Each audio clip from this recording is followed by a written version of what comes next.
Hi, ich bin Luisa und zum Anfang wäre es cool, wenn du dich einfach kurz vorstellst und auch deine Organisation vielleicht einmal kurz vorstellst. Ja. Hola, ich bin die Alina und ich habe Limpia Aventura, so heißt die Organisation. Das kommt von Limpiar, also Putzen, und Aventura, Abenteuer oder Fuerteventura. Also wir haben das ein bisschen ein Wortspiel. Und was wir machen, wir haben vor langer Zeit schon begonnen, das war 2015.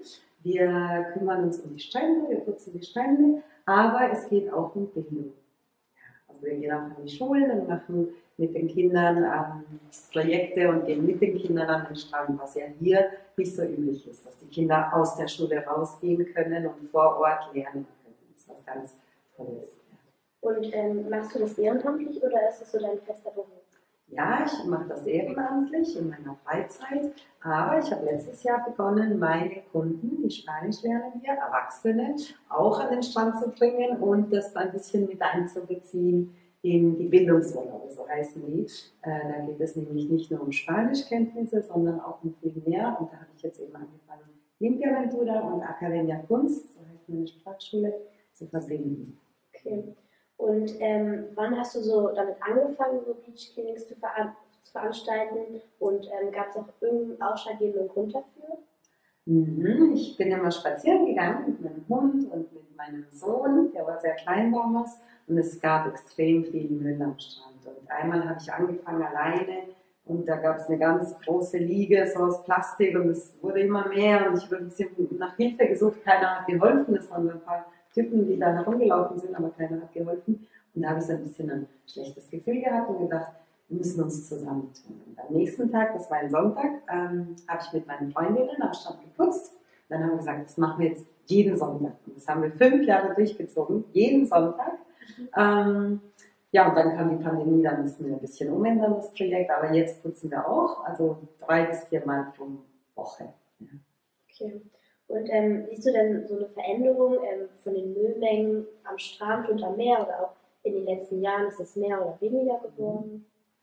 Der Müll allgemein global wird nicht weniger. Ich weiß, es gibt sogar ganze Inseln an Müll, die herumschwimmen auf dieser Welt. Das heißt, hier hängt es davon ab, wie die Strömungen gerade sind. Wenn es starke Strömungen gibt, Vollmond zum Beispiel, nach Vollmond ist mal ganz viel Müll am Strand. Das kommt von der Tiefe, von der Meerestiefe zum Teil auch. Aber was wir gemerkt haben, ist Strände, die davor nie geputzt worden waren, weil es wilde Strände sind, wo wir mal Deep Cleaning gemacht haben, also ganz tief gereinigt, die halten sich. Da finden wir jetzt nur noch diesen neuen Müll, der halt herangespült wird, aber nicht mehr so dieses arge. Also es gibt Strände, da mussten wir 3, 4 Sonntage hin, bevor sie überhaupt normal waren, in einem normalen Zustand, weil sie so dreckig waren. Da gab es wirklich Berge an Müll und Petroleum, es gibt so, also das Öl auf dem Meer, das wird dann so hart und das sind wie so Bälle. Man denkt, das sind Steine, aber wenn man sie hebt, die sind nicht schwer, davon gab es tonnenweise und die haben wir erstmal entfernt. Ne? Und upcycelt ihr auch die Sachen, die ihr dort findet, oder recycelt irgendwelche Sachen? Nur Glas, wir recyceln nur Glas, weil das mit dem Recycling hier in Spanien so eine Sache ist, die nicht so gut funktioniert leider. Ja, und die Regierung kümmert sich darum, das dann überall abzuholen. Also wir trennen auch Metall zum Beispiel oder ganz spezielle Sachen wie Öl, das wird alles getrennt. Aber ansonsten Plastik, das kommt alles in einen Sack. Und was ist so deine Motivation, dass du immer wieder neue Beach Cleanings irgendwie veranstaltest oder startest und dass du immer wieder neuen Müll sammelst, weil es kann auch so ein bisschen deprimierend sein, immer zu sehen, dass neuer Müll kommt und Leute einfach was hinwerfen und sich nichts dabei denken irgendwie. Ja, meine Inspiration bist du zum Beispiel. Ich denke, die Kinder sind die Zukunft, die Jugendlichen auch. Und wir haben viel falsch gemacht, die Erwachsenen. Und ich denke, ihr habt da sicher bessere Ideen für die Zukunft. Und ich will zwar ein sauberes Meer, aber ich gehe jetzt nicht den Strand putzen, um ihn dann sauber zu finden beim nächsten Mal, sondern um symbolisch etwas konstant zu machen als Beispiel für meinen Sohn zum Beispiel, dass er sieht, wir sind dabei, wir glauben daran, dass man das ändern kann und wenn jeder etwas dagegen tut und seine Ideen umsetzt, dann kann schon sich was ändern auch auf dieser Welt. Ja, okay, und wo nehmt ihr so das Geld her, das alles zu veranstalten und die ganzen Materialien? Habt ihr da irgendwelche Kooperationen, zum Beispiel mit dem Staat oder irgendwelche Vereine oder so? Also wir haben bis jetzt noch nie eine Unterstützung bekommen von der Regierung, leider nicht. Wir haben es versucht hier auf der Insel mehrmals, wurde immer wieder abgelehnt. Ja, die Politik, das ist so ein bisschen wie Recycling hier in Spanien, wie die funktioniert. Deswegen, wir haben Spenden, wir leben eigentlich von Spenden und auch von einigen Firmen, die helfen, aber das sind sehr wenige. Also das sind hier, ich kann es auf einer Hand zählen, die Firmen, die uns unterstützen und meine Schule auch, die immer wieder ein bisschen was zuschießt. Aber eben, man kann zum Beispiel 1 Euro spenden pro Monat und wenn viele Leute zusammenkommen, dann ist das schon was. Oder dann gibt es manche, die spenden jeden Monat fix 30 Euro zum Beispiel oder eben größere einmalige Spenden.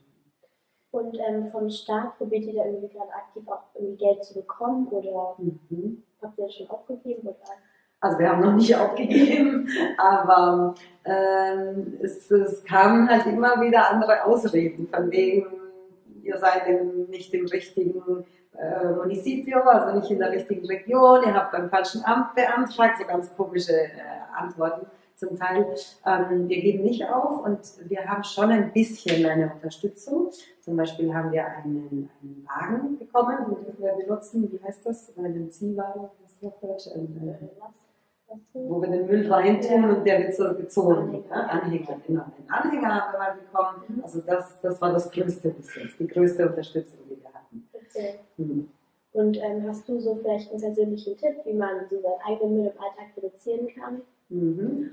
Am besten beim Einkauf aufpassen, was man kauft und ja, was wir alle schon wissen, Plastik reduzieren. Es ist halt nicht immer einfach. Hier auf der Insel zum Beispiel, das ganze Obst kommt in Plastikschalen und mit Plastik verpackt und da ist es manchmal schwierig. Da musst du in 2, 3 Supermärkte gehen, wenn du wirklich plastikfrei kaufen willst. Das ist fast unmöglich. Aber ich denke, da zu achten und als Konsument ein bisschen Druck zu machen, hilft auf jeden Fall. Okay, ja, das war es eigentlich auch schon und wir finden es alle sehr toll, dass du dich so engagierst und dein Team und eure Organisation. Ja, und dass wir hier das Interview mit dir machen dürfen. Danke und danke, dass ihr hier seid und die Strände putzt. Also wirklich, großer Applaus.